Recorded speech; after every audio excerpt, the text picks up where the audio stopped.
dari kelompok 5.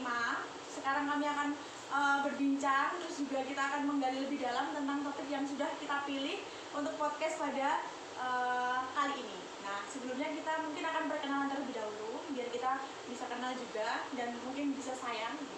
Nama saya Agnes Sekar Ayu Nintias, biasa dipanggil Agnes, NIM saya 49.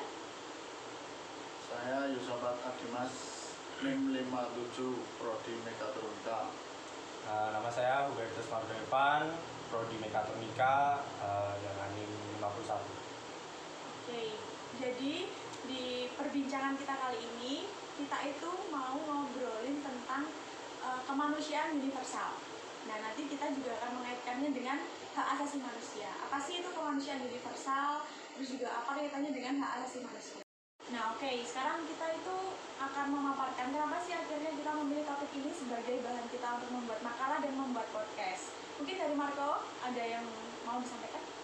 Kalau menurut aku, kenapa ngambil tentang HAM? Ya karena HAM kan juga, kita sebagai manusia juga kan punya HAM. Jadi apa ya? Ya kita tahulah. Jadi lebih gampang buat ngulas HAM-nya sendiri itu loh. Dan juga buat kasus pelanggaran HAM kan juga banyak, mungkin di Indonesia juga banyak, mungkin ya juga di sekitar kita juga banyak gitu. Itu sih menurut. Iya, jadi kayak kita hidup ini kan berdampingan dengan HAM ya, otomatis gitu. Jadi kita harapannya dengan kita membahas ini, kita juga akan lebih paham tentang apa sih itu HAM sendiri dan gimana seberapa menyeramkan pelanggarannya, terus bagaimana upaya kita biar kita bisa meminimalisir pelanggaran-pelanggaran HAM itu sendiri. Mungkin kita akan mulai masuk ke materinya tentang kemanusiaan universal. Marco, mau menjelaskan?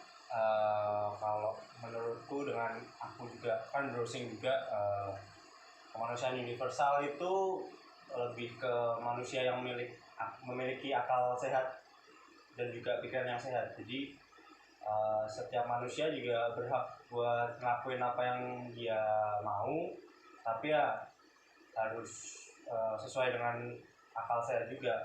Ya itulah kenapa kemanusiaan universal juga berhubungan dengan HAM. Ya. Jadi kayak nyambung gitu ya kok. Ya. Mungkin ya sahabat mau nambahin nggak? Ya, kalau dari aku pribadi setuju dengan perkataan Marco. Mungkin bisa dilanjut. Oke. Nah, sekarang kita tadi kan udah belajar sama-sama tentang kemanusiaan universal. Sekarang kita mau menggali lebih dalam tentang HAM itu sendiri. Apa sih HAM dengan yang biasa kita kenal dengan hak asasi manusia? Menurut Marco, penjelasan tentang HAM itu apa sih? Kalau menurutku, penjelasan dari hak asasi manusia ya HAM itu sendiri ya apa ya? Setiap manusia tuh memiliki HAM-nya masing-masing itu. Jadi HAM juga bersifatnya universal. Jadi bisa di mana saja, kapan saja, dan kepada siapa saja. Meskipun nanti orangnya semisalkan sudah meninggal juga, dia juga masih memiliki HAM, karena dengan orang meninggal kan dia tetap juga manusia gitu. Dan artiannya HAM juga kan namanya juga hak asasi manusia. Jadi berlaku buat semua manusia gitu. Kalau saya, karena dasarnya semua manusia dari lahir itu sudah mendapat hak asasi manusia sendiri. Kemudian kalau dari Agnes sendiri gimana? Oke, kalau ditelisik atau kita lihat dari penjelasan HAM itu sendiri kan artinya juga hak asasi manusia. Jadi tiap individu itu kan kita dari lahir tuh kita punya hak gitu masing-masing, tanpa memandang derajatnya, tanpa memandang kamu lahir di benua mana, di wilayah mana, tapi kan kita udah benar-benar punya hak asasi manusia gitu. Nah, apa aja hak asasi manusia yang mungkin akan kita bahas itu kan hak untuk hidup itu juga hak asasi manusia kita gitu. Jadi kita hidup itu kita berhak untuk hidup juga. Terus juga hak untuk mengemukakan pendapat gitu. Jadi kalau misalkan banyak demokrasi itu kan salah satu juga upaya untuk menegakkan HAM kayak gitu. Jadi mungkin itu yang akan mungkin bisa kita kita ingatkan lagi, karena kan kadang sekarang juga kita mau mengemukakan pendapat itu kadang takut gitu loh. Iya nggak? Menurut teman-teman gimana? Soal pengemukakan pendapat kadang kita rasanya entah takut apalah gitu. Mungkin dari Marco pernah nggak ngalamin itu? Ngalamin gimana? Ngalamin kamu takut untuk mengungkapkan pendapatmu sendiri gitu? Ya pasti takut, karena kan apa ya nggak semua orang punya akal sehatnya masing-masing gitu. Jadi kebanyakan orang juga kan misalkan dia mau membela yang benar, malah dia yang disalahkan. Padahal itu hak kita juga gitu loh, Ya. untuk misalkan ada aku sama Yosafat atau aku sama Marco, kita beda pendapat gitu. Bukan berarti kita tuh kayak crash atau gimana, tapi ya aku punya pendapatku A, mungkin Yosafat B, Marco C, kita bisa jadiin satu pendapatnya jadi satu pendapat yang itu nggak perlu kita jadi pisah atau perpecahan. Itu tentang gambaran tentang HAM menurut aku pribadi. Nah, tadi kan kita udah ngobrol-ngobrol tentang HAM itu apa. Nah, sekarang kita mau ngobrol tentang pelanggarannya.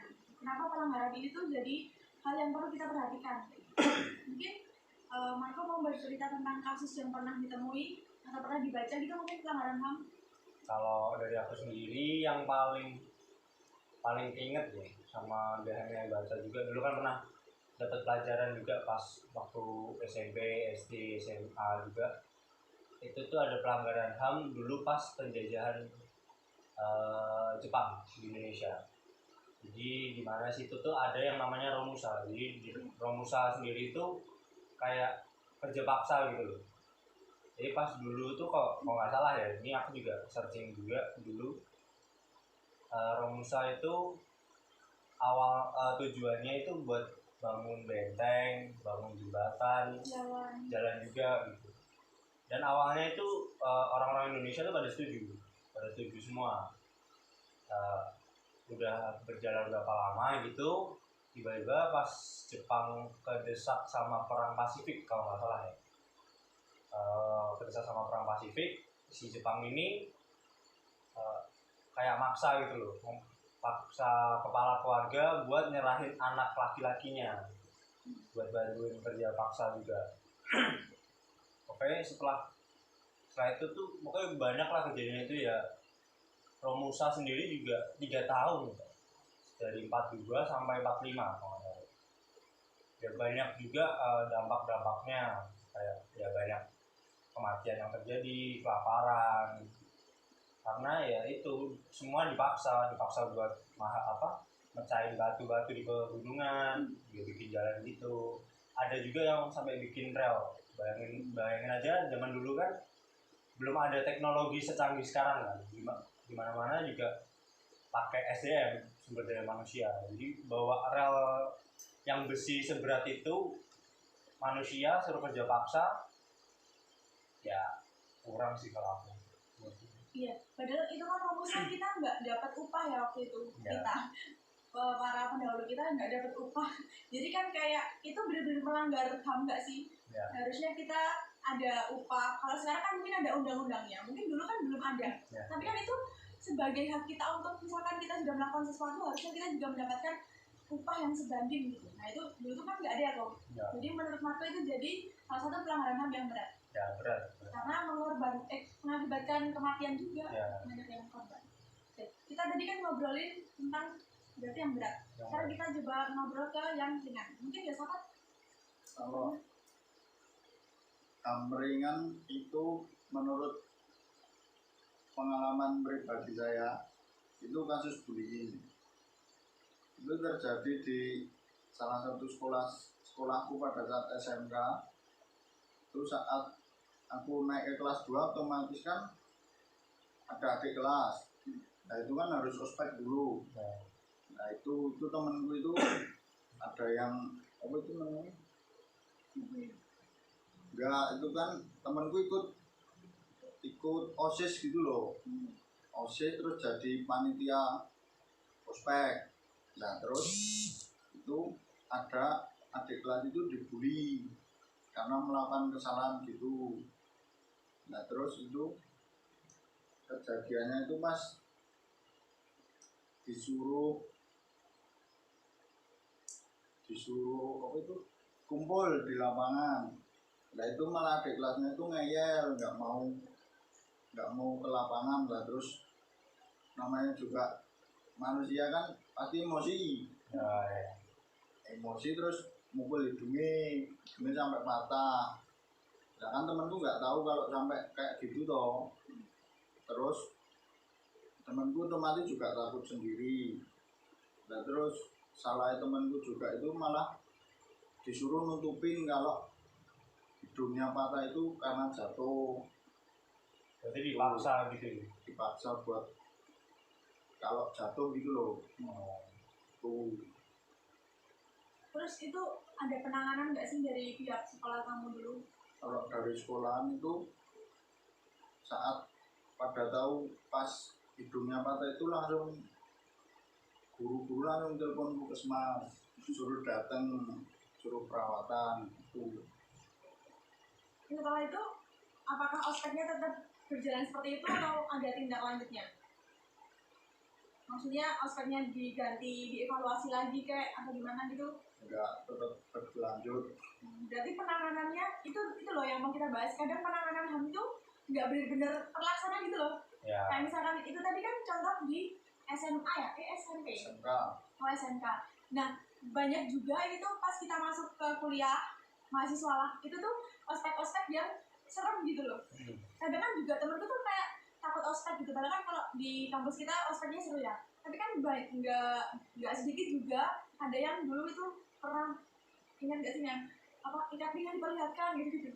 Itu ada juga. Terus ada juga yang bahkan sampai kayak disuruh minum barengan itu diludahin kayak nggak? Oh, iya. Itu kan bener-bener kayak tidak memanusiakan manusia, which is itu adalah hak kita gitu. Jadi kita pas ospek itu nggak mendapat hak kita dengan baik gitu. Ya mungkin apa ya, mahasiswa baru mengalami kejadian itu juga apa ya, kayak mikirnya oh ini dari senior berarti dari atasan. Iya. Mungkin takut kalau misalkan nggak ngikutin mau ngelaporin juga takutnya apa ya, misalkan kayak dia masuk ke sekolah favorit gitu, terus aspeknya kok kayak gini padahal dia mau banget di favorit itu.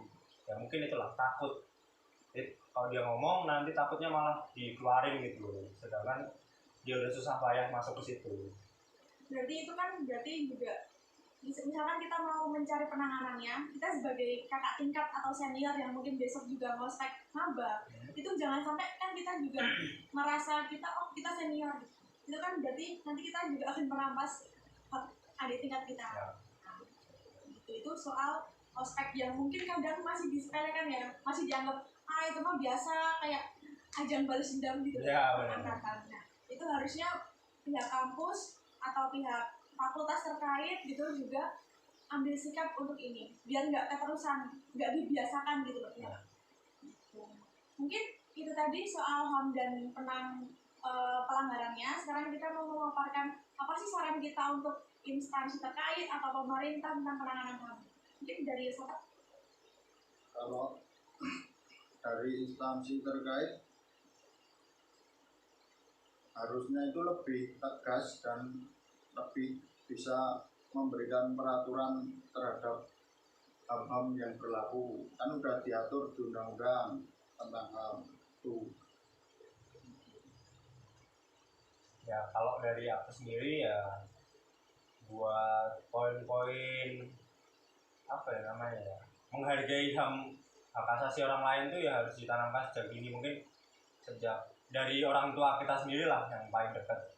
Dari orang tua sejak dini, terus habis itu SD, SMP, SMA, ya emang nggak bisa dipungkiri besok mungkin bakal terjadi. Tapi ya benar kata Yusafa tadi, ya dari pemerintahnya juga, karena kan udah dari undang-undang.